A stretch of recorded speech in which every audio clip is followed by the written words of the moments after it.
नमस्कार and welcome to reviving rituals. आज हम बात करेंगे कि ये जो कोरोना की सेकेंड वेव है जिसने पूरे देश को इतनी बुरी तरीके से प्रभावित किया है और इनफैक्ट पिछले साल नवंबर 2020 में हम लोग पूरा परिवार यानी मैं, मेरे हस्बैंड और मेरे 2 बच्चे, जिसमें से छोटी जो बिटिया थी वो ओनली 14 मंथ्स की थी और बड़ी बेटी मेरी 5 साल की थी, तो हम सब उसकी चपेट में आए हुए थे।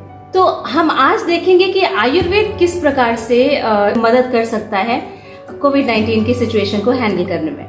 तो ऐसे में हम बात करेंगे आज 3 चीजों के बारे में, जिसमें कि पहला है स्टीम इनहेलेशन, दूसरा है नस्य या फिर नेजल इंस्टिलेशंस हैं, और तीसरा है कोविड पेशेंट्स के लिए आहार, यानी जो संक्रमित हो गए हैं, जिनको माइल्ड एंड मॉडरेट सिम्टम दिखाई दे रहे हैं, जिनकी रिपोर्ट नेगेटिव आ रही है लेकिन सिम्टम्स उनमें दिखाई दे रहे हैं, तो उनके लिए आहार की संकल्पना कैसी होनी चाहिए। इनफैक्ट ये जो नेजल इंस्टिलेशन और स्टीम इनहेलेशन है, तो ये तो अब एक तरह से हमारी दिनचर्या में शामिल हो चुका है, लेकिन फिर भी अभी भी मेरे पास कई ऐसे डाउट्स आते हैं कि लोग इनके द्वारा जो मैक्सिमम बेनिफिट है वो नहीं गेन कर पा रहे हैं। देखिए, क्लिनिकल सेटिंग्स अलग होती हैं, लेकिन घर पे हम इसको रोजमर्रा की लाइफ में किस तरह से उपयोग में ला सकते हैं उसको मैं डेमोन्स्ट्रेट करूंगी। देखिए, स्टीम लेने के लिए हमें जिन चीज़ों की आवश्यकता है पानी में डालने के लिए, उसमें से मेरे पास कुछ पुदीना के पत्ते हैं,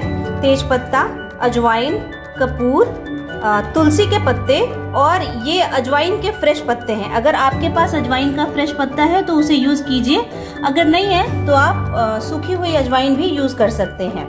तो जिन लोगों के पास स्टीमर है इलेक्ट्रिक, वो उसकी सहायता से इजीली भाप ले सकते हैं, और मैं यहाँ पर बताऊंगी कि जिनके पास स्टीमर नहीं है वो घर में कैसे भाप लेंगे। तो यहाँ पर हमने एक चौड़े मुंह का भगोना लिया है, काफी बड़ा है, आप देख सकते हैं, और इसमें हम पानी डाल लेते हैं। आधे भगोने से थोड़ा सा ज्यादा पानी डाल लेंगे।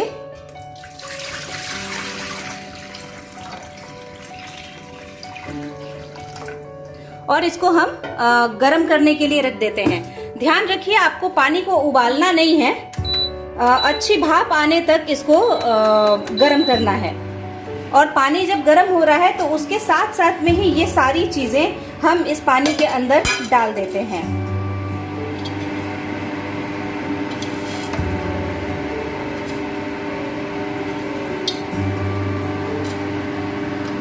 और इसको गर्म होने के लिए छोड़ देंगे।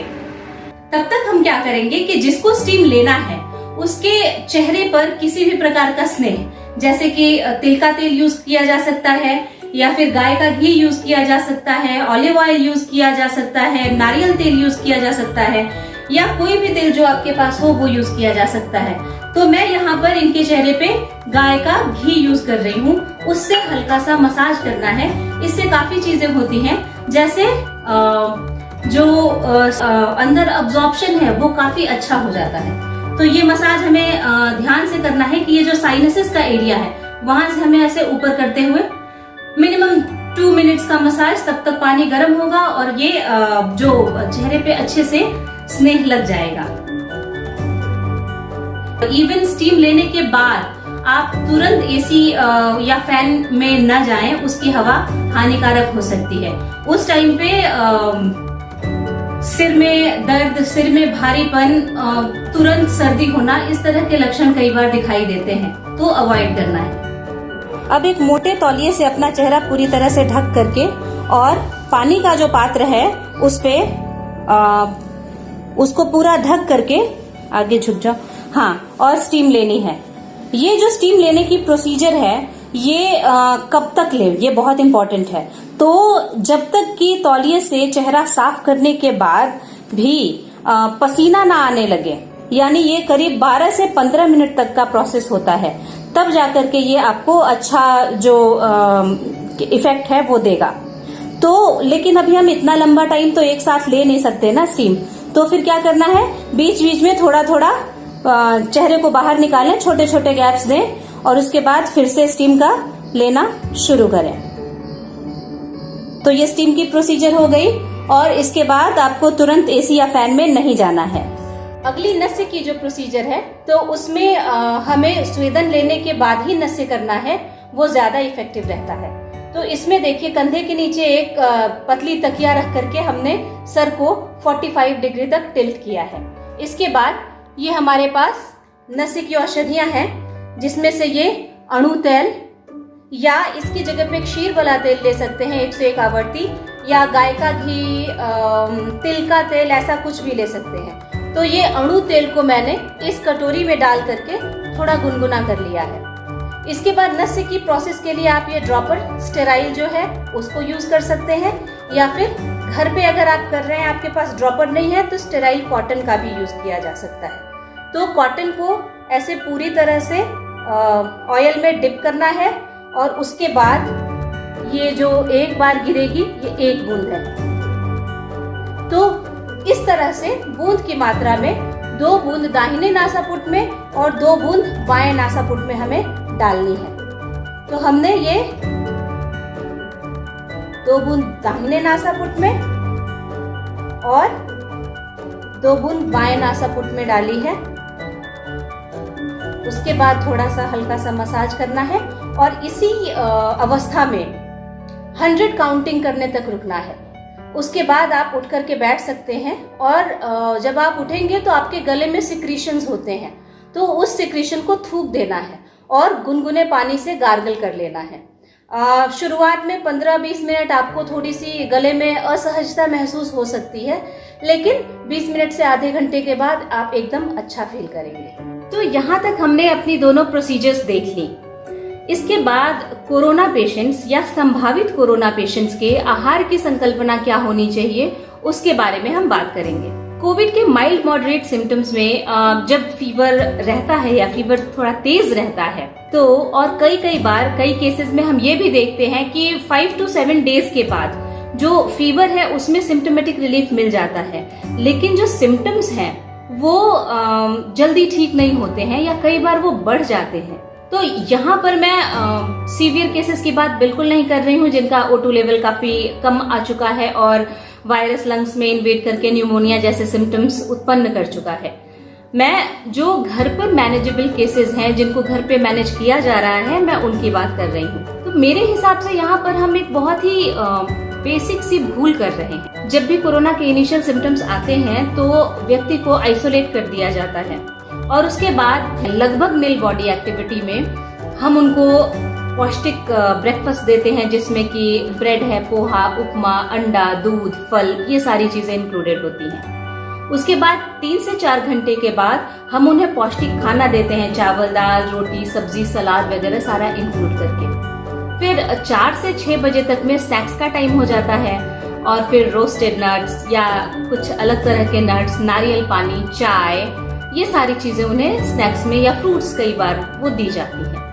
फिर उसके बाद रात का खाना भी लगभग दोपहर के खाने जैसा ही होता है, और साथ में क्योंकि पूरे दिन पानी पीना है या गर्म गुनगुना पानी पीना है, तो वो लगभग 1.5 से 3 लीटर तक की क्वांटिटी में वो पेशेंट पानी पीता है।